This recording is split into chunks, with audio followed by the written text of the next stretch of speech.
Rudy, you're gonna have to do this again. All right. Do you think I know it by heart already? I changed it. Changed it. Welcome to Apples of the Orchard, class meeting, class studying the result for the. No, welcome to the Garden of the Spirits, a class studying apples from the orchard for the second time, starting in after Pesach 2014. This class is held in memory here in Long Meadow, Massachusetts, Center of the Universe. Class is held in memory of Malka Ruth Bas Moshe Margaret Vogel of blessed memory. Apples of the Orchard is selections of teachings from the Arizal, superbly translated and explained by Rabbi Moshe Wisniewski of Jerusalem, Israel.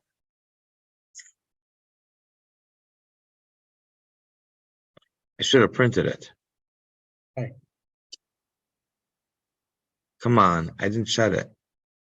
Here we are. No, here we aren't.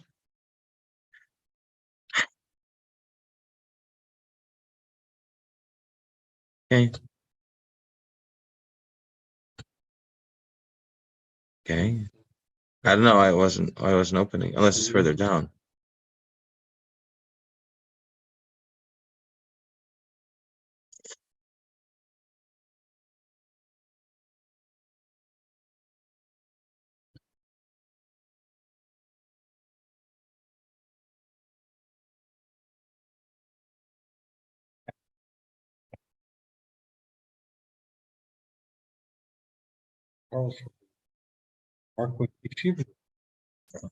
Okay, Rudy. So you're gonna hit the down button. Okay. For now, we're going to actually open it up a little bit. Okay, maybe I can read it. All right. Hope the mic picks me up.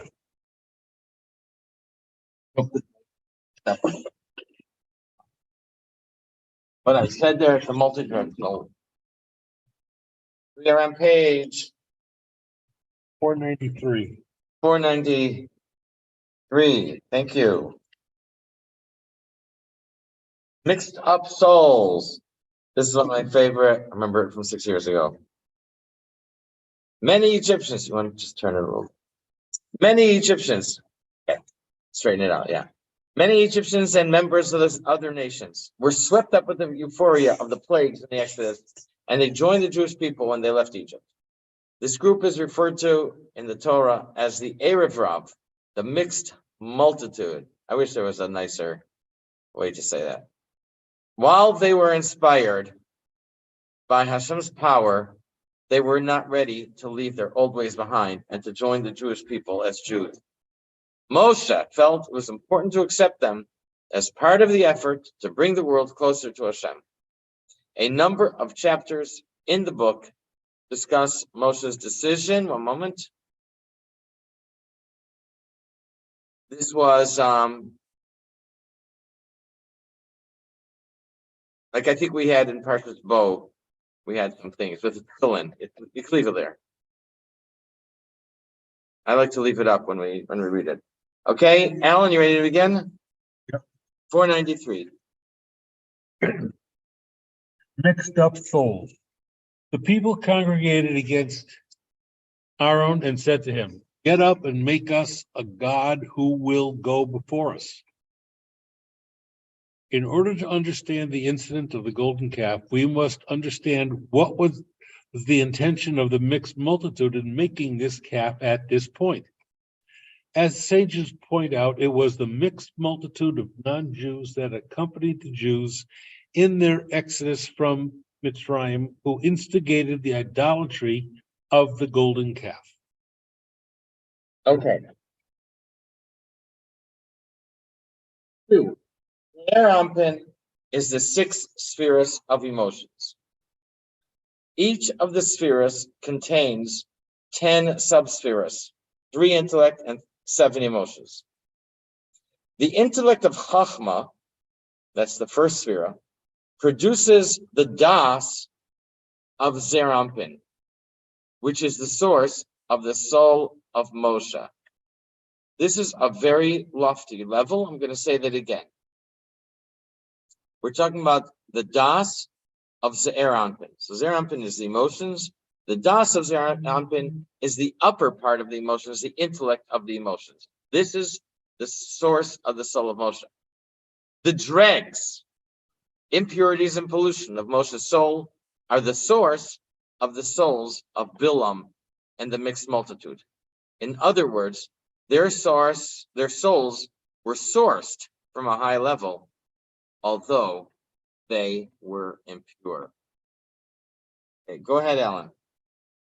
I've already informed you in my comments on the verse, and there arose the new king over Mitzrayim, about the idea of Balaam and the mixed multitude, in particular how they were derived from the impurities and pollution of the soul of Moshe, whose soul was derived from the das of Ze'er Anpin itself, which is in turn derived from the mentality of Abba.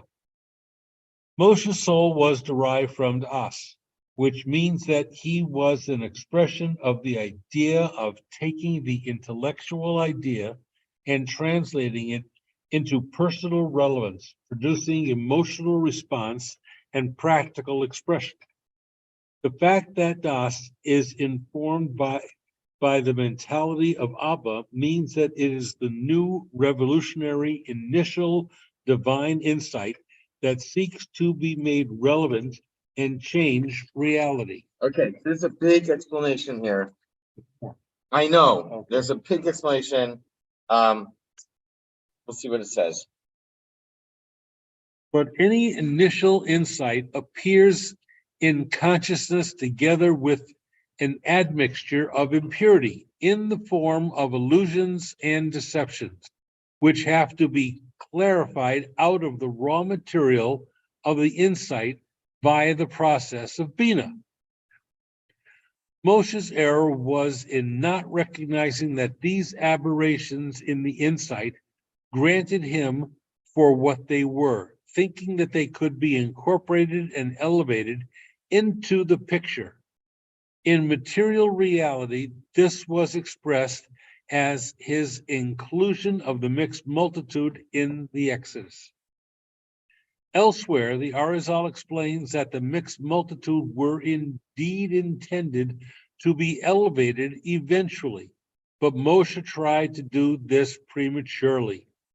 This is evidently a classic example of the Baal Shem Tov's teaching that every process of spiritual growth must proceed through the three stages of submission of the ego in order to gain new insight: separation of good and evil in order to refine and purify the insight, and sweetening of the impure elements of the insight with the power generated by the pure, refined insight.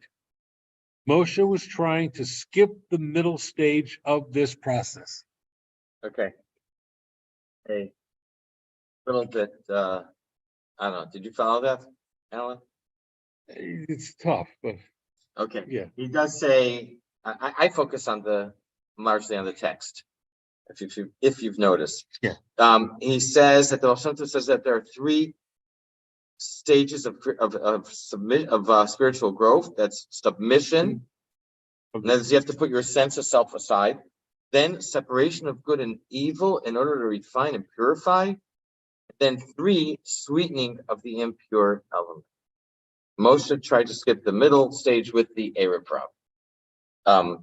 So whatever. Bottom line here is, You know, prematurely. yeah, but the bottom line is that Moshe's soul was from a very high level, and the souls of Bilam and the Erev Rav came from the impurities or the byproducts. Yeah. The dross, I call it dregs. It's supposed to be dross. What's the difference? Dross is from metal, dreg is from wine. And this talk about sig is dross. From the dross of Moshe's soul, byproducts. No, it's 3. Being that the source of their souls was a high level, and from Moshe himself, Moshe wanted to allow them to join the Jewish people. Okay? That's what we learned. That he did this on his own, it was his own idea. Yeah, or ambivalent. It was, That's part of what we just read. he did it too early. They were supposed to be elevated, but at a later time. By trying to elevate them now, he opened it up for them to be able to do what they did because they weren't ready to be elevated. They weren't at that stage to be elevated, right? So We had this about 6 months ago, 8 months ago. I don't know exactly. We had it in Parsha, beginning of the Parsha. When it talks about the souls from the 130 years that Adam separated from Chava, and the generation of Enosh, generation of the flood, and I think the tower, and then it said that they went to the Egyptian, to the Arab Rav, to the Jewish people who worked in Egypt, and maybe the Arab Rav too. So, okay. Go ahead, Al. Nonetheless, they still contained an admixture of sparks of holiness. And this is why Moshe exerted all his energy to gather the mixed multitude under the wings of the divine presence. That is to convert them to Judaism. Okay, so they did have sparks of holiness, and Moshe was working to bring them in. Now, 4. This is similar. Leave it. We're a good spot. This is similar to what we find regarding Bilam. The Torah says, no prophet arose among Yisrael like Moshe. Our rabbis understand this to mean no prophet was great as him in Israel. But outside of the Jewish people, outside of Israel, there was a greater prophet, Bilam. On the one hand, Bilam was a prophet. On the other hand, he was involved with evil and the lowest impurities. Here too, in this case, the mixed multitude came from a high source of holiness, but they were still involved with impurities and klipa. They were certainly not ready for what it took to be Jewish. Okay, go ahead. We find a similar phenomenon with Balaam, about whom our sages said, when the Torah says, and there arose no prophet Israel like Moshe, it implies that no such prophet arose in Israel. But among the other nations of the world, one did arise, namely Balaam. Balaam was thus somehow a fallen version of Moshe. or another way to put it would be a evil counterpart, or a counterpart of Klipa, a Klipa counterpart to Moshe. Not doppelganger. Counterpart's better. Okay. Now, 5. A lot of the rest of this is going to focus on Bilam's father, Beor. We're going to speak about him. Bilam, and the Torah mentions Bilam ben Beor. His father was Beor, and he was also a powerful sorcerer or prophet. Question is, who was greater? Getting there. You're offsides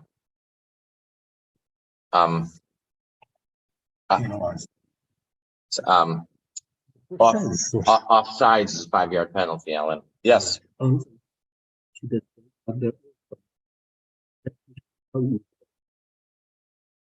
That we're talking about the Arab Rav, the mixed multitude.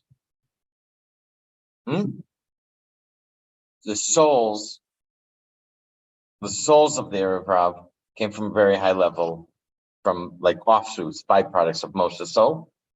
We learned months ago, I know 6 months ago, a year ago, that if I'm not mistaken, that their souls, the souls of the Jews working in Egypt, were from the original 130, the souls of the 130 years that were produced when Adam separated from Chava? How? Inadvertently, through Adam, from Adam. Yeah. There's a whole nother, yeah, we've been there. Okay, so you're probably familiar with Targum Onkelos, the translation of Onkelos in the Torah. There is another translation in the Torah called Targum Yonasan ben Uziel. Translation of Yonasan ben Uziel. He sticks, I haven't looked at him a lot, but some of the things I've looked at, he has really wild things. Just for example, I probably mentioned it. He has Moshe comes to the burning bush and says that an angel appeared to him there. He has the name of the angel that appeared to him at the burning bush. In our class, we mentioned him before. We call him the Ziggy. We don't say the names of angels unless they're also names of people. So we call him Ziggy. Huh? Your uncle? So, He was there. Eyewitness. Anyways, so he throws in Targum Son has some like really interesting far out things. He identifies Bilam as Lavan. When Bilam is introduced to us in the Parsha in a few weeks, he identifies Bilam as Lavan, and the Gemara in Sanhedrin says that Bilam's father Beor was Lavan. Now it's possible that it's not meant to be taken literally, just that they were the same mold. Maybe he was a descendant of his. Yeah, but more than that, like their souls were from the same tree. So Rizal writes that the spirits of Lavan. Before I go on, I should say you all know that you all know that Bilam was riding the donkey, and the angel blocked his way, and there was a wall on the side. At first time, the angel stopped him. It was open on either side, so the donkey went around. Second time, there was a wall on one side, and the donkey crushed Bilam's leg against the wall. So there is a medrash that says that being that Bilam was Lavan had made a deal with Yaakov that they're gonna depart on friendly terms, and it says that Lavan set up with his family. They set up a pile of stones as a marker, as a monument, and say we're not going to cross these stones to harm each other. You want to come for business, that's fine, but you stay on your side of the lake, I'll stay on my side of the lake, and we're not going to harm each other. But you know what that is? Fish on your side of the lake, I'll fish on my side of the lake. No, that's a lake in I think in Spencer, Massachusetts. It might be the longest name in the world. The real name could be it's called Spencer Lake, but the real name for it is maybe one of the longest names in the world. We'll Google it later. So, anyways, he said, Bilam was Lavan, or Beor was Lavan. Yeah, yes. So, they Lavan couldn't be. Yes. So the donkey crushed his leg against the wall because that wall was the monument that Lavan had set up, and the donkey was telling him, "Hey, Bilam, you're coming now to harm the Jewish people. Don't you remember? You set up this load of this pile of rocks as a monument that nobody's going to cross." Long. You decided. Go argue with the Targum Yonasan. The Arizal writes. So this is not just in Kabbalah. There's other places where it says that, like I said, about crushing his leg against the wall. The Arizal writes that the spirits of Lavan, Beor, Bilam's father, Bilam, and Bilam's two sons. Sal, do you know the name of the two sons? Most people don't. Don't worry. Yunus and Yumbrus. I guess it seems from here that it's in Zohar. And their spirits all had one common source, the dross of Moshe's soul. They were all great sorcerers without equal. They had great power, but it was all used for impurity and for klipa. It was all in the realm of klipa. Are you ready, Alan? Yeah. Go ahead. I've also informed you. I have also informed you in my comments on the verse, and Rachel stole her father's teraphim, that Lavan the Aramean was reincarnated as Balaam, son of Beor, for Beor was Lavan's son and Balaam's father. This whole family was derived from the one common source we have mentioned. They were all impurities from the soul of Moshe. This includes Lavan, Beor, Balaam, and Balaam's two sons, Eunice and Umbras, that are mentioned in the Zohar. Therefore, they were all great magicians and sorcerers without equal anywhere in the world. If Moshe embodied the power to take divine insight and make it relevant, we may assume that magic is a perversion of this power. Magic is the combining of disparate forces in nature that appear at first unconnected and unrelated and harnessing them to produce results. This is possible only if the one attempting to manipulate these powers possesses some inkling of the fact that everything is indeed related somehow and can therefore be connected.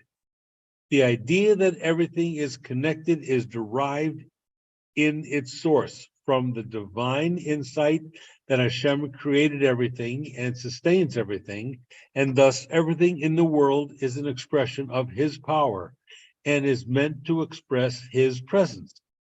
So the perversion of magic simply takes the insight of connectedness and ignores the divine essence of this connectedness.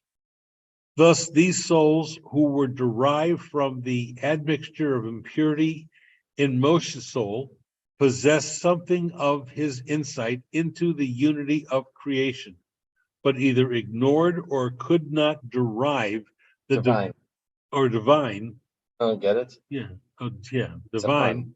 Yeah, the divinity underlying this unity. They therefore possessed great magical powers. Okay.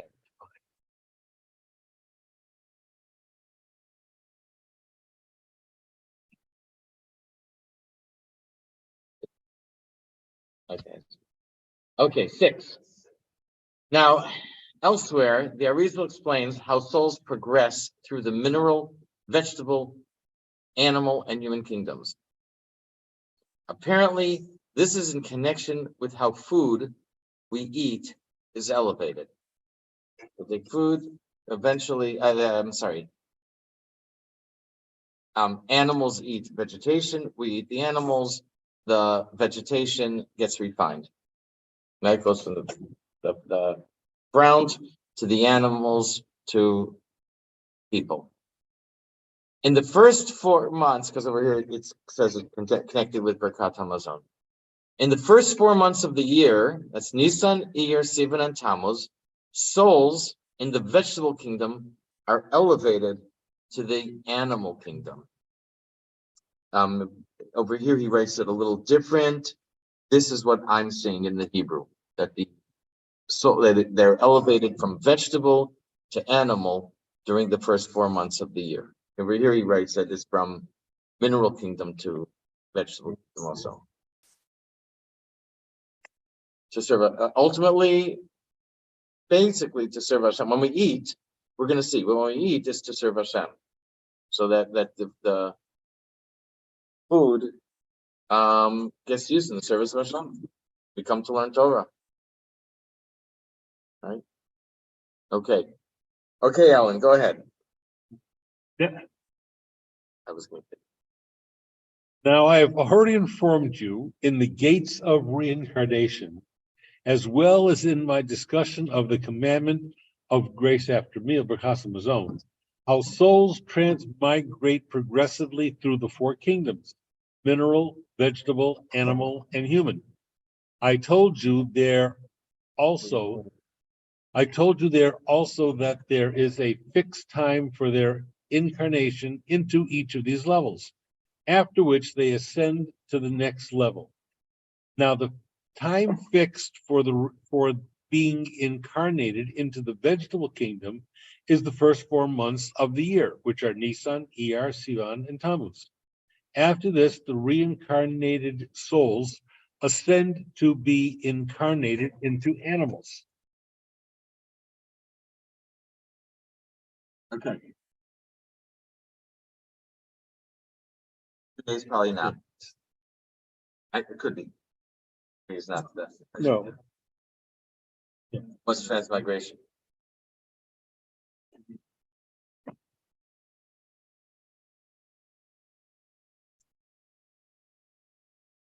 From mineral to from different stages, to mineral to vegetable to animal to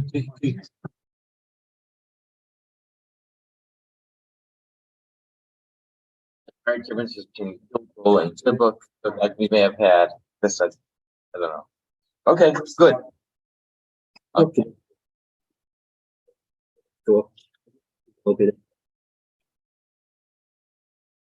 Right now he's talking how it goes up through the 4. What's it called? Well, in English we call them kingdoms. Domim Someh Chai Medaber.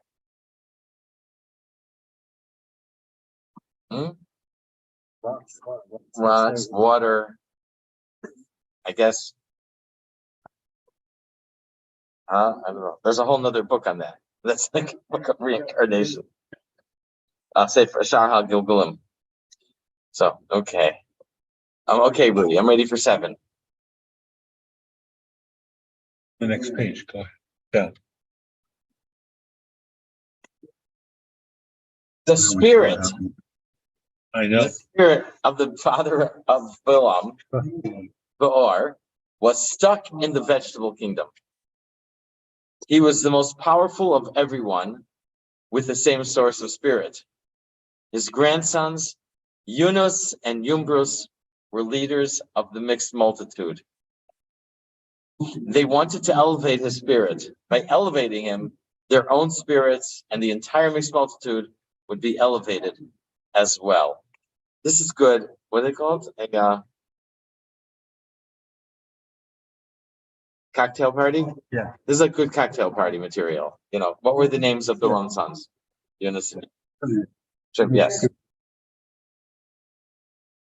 Okay, so go ahead now. Now Beor.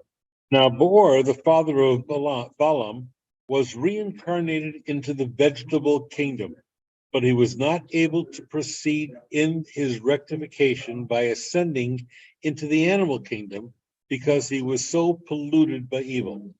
He was undoubtedly the highest aspect of the impurities in this soul root. So therefore, his grandsons, Eunice and Umbrus, who were the leaders of the mixed multitude, as is known, as well as the mixed multitude themselves, all wanted him to be rectified, for his elevation would mean an elevation for them. Okay, 9, Rudy. It's very long. There are 2 allusions to Yosef as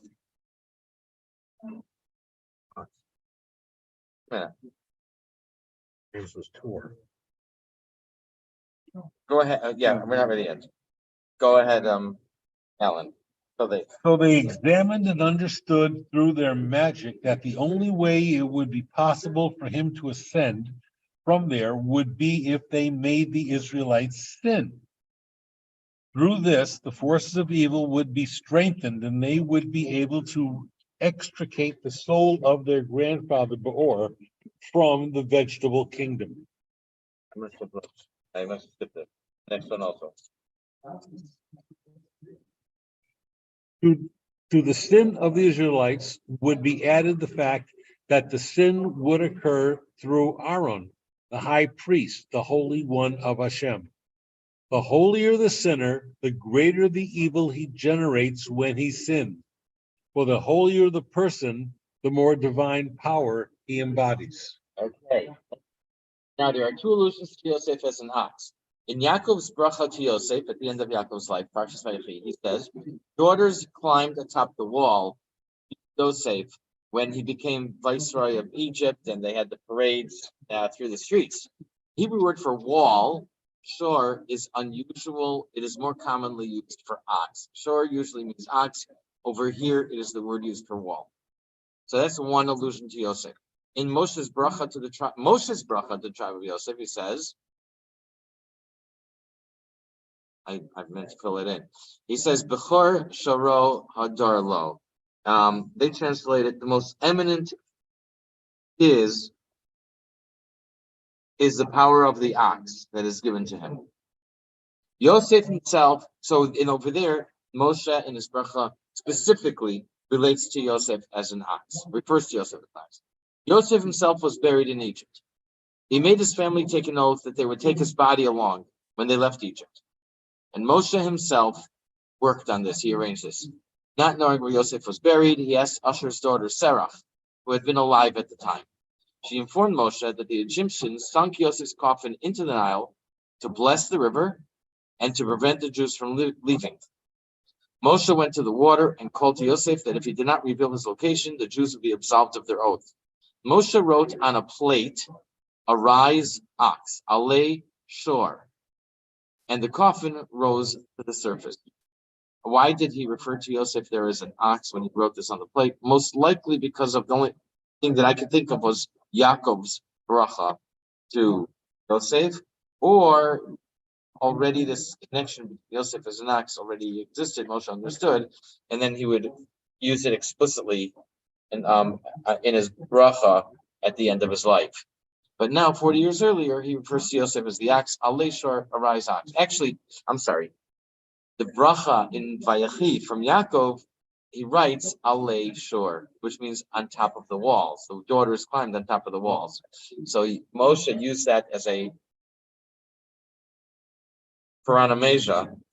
He used it as a pun. Instead of alei shor on top of the walls, he used it to mean ox arise. And the coffin rose to the surface. Now, there was this young guy there named Micha.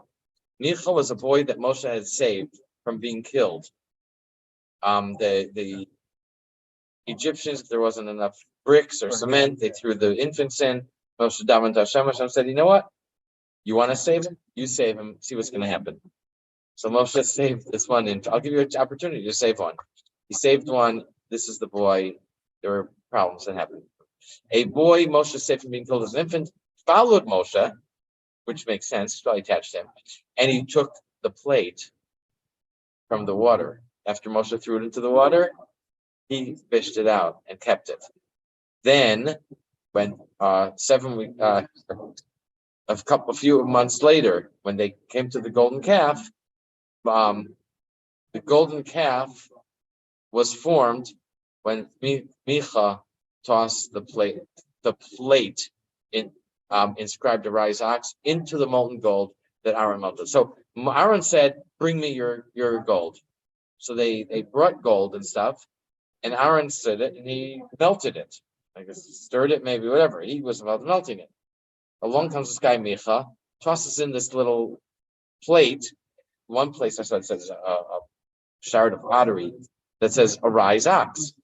Tossed it in there, and what came up was a calf, a baby ox. Yeah.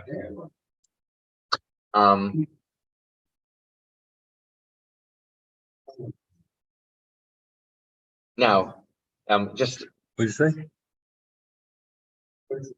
now, just my thoughts are probably that the golden calf was probably not 2 or 3 feet tall. You see everywhere. I don't know. Gold probably can't stay. It needs an alloy to stand like that. No, it's soft. But you can. It will stay like that, but it wasn't very.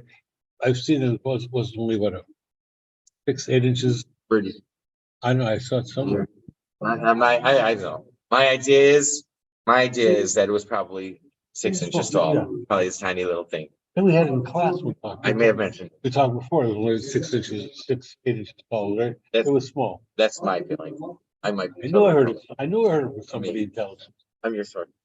Okay. So where are we? Go ahead. Added to this. Added to this would be the fact that they possess the same golden plate inscribed with the words "Ascend, O ox." In Moshe's Oh, it is a golden. Here it says specifically a golden plate. Oh. In Moshe's farewell blessing to the Jewish people, he describes Joseph as an ox. The most eminent his is the power of the ox that is given to him. In Yaakov's blessing to Yosef, the same word for ox appears, although in a different meaning, that of wall. A fruitful son is Joseph, a fruitful son above the evil eye. Daughters tread over the wall to gaze on him.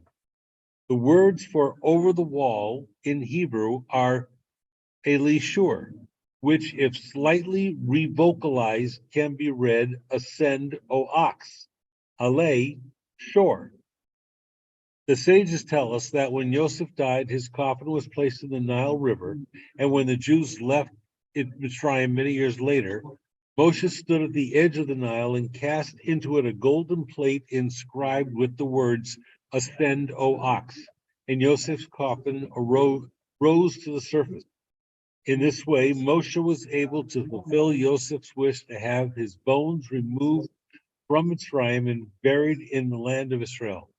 Obviously, this golden plate possessed great power. Okay. Thus, four forces converged to elevate the spirit of Baor. A, the Jews sinned and worshipped the golden calf. B, the sorcery of Eunice and Umbris and the mixed multitude. C, the holiness of Aaron. And D, the plate that said, arise, ox.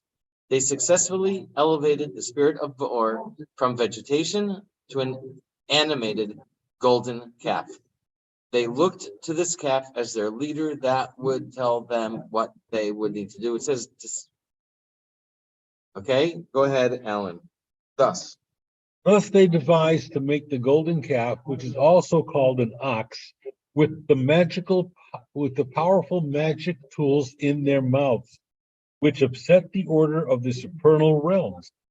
All the powers we mentioned combined together, that of the evil generated by the Jews' sin, that of the magic powers they possessed, that of the holiness of Aaron, and that of the holy name etched in the golden plate that was used to elevate Yosef from the Nile.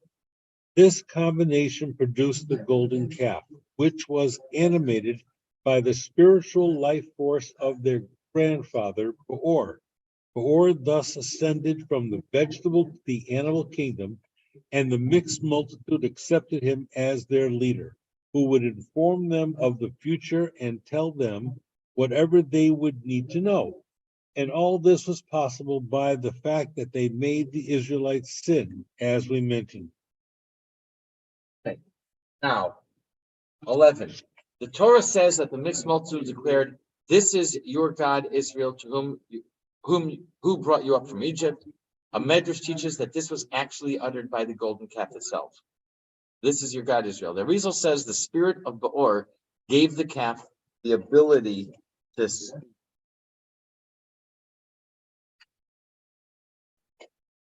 The bottom. What? I think so. There are a lot of times where it says shore, and that you're familiar with. That doesn't mean ox. It means like people who are watching, as if you're standing as if you're a lookout, standing on top. What? No, I tell you, you're familiar with it. Like we say in the David Hashamari, Laman Shorarai. These are like people who are looking out when they can get me. Or one in Mizmor Shir Liyom Shabbos. I'll think of it. I want to finish up because Mincha is going to be in a couple minutes. Go ahead, the bottom of 496. I'll finish with you after. The soul of the wicked Baor, which was present in this calf, who was yelled out, saying, "This is your God, O Israel," as our sages have stated.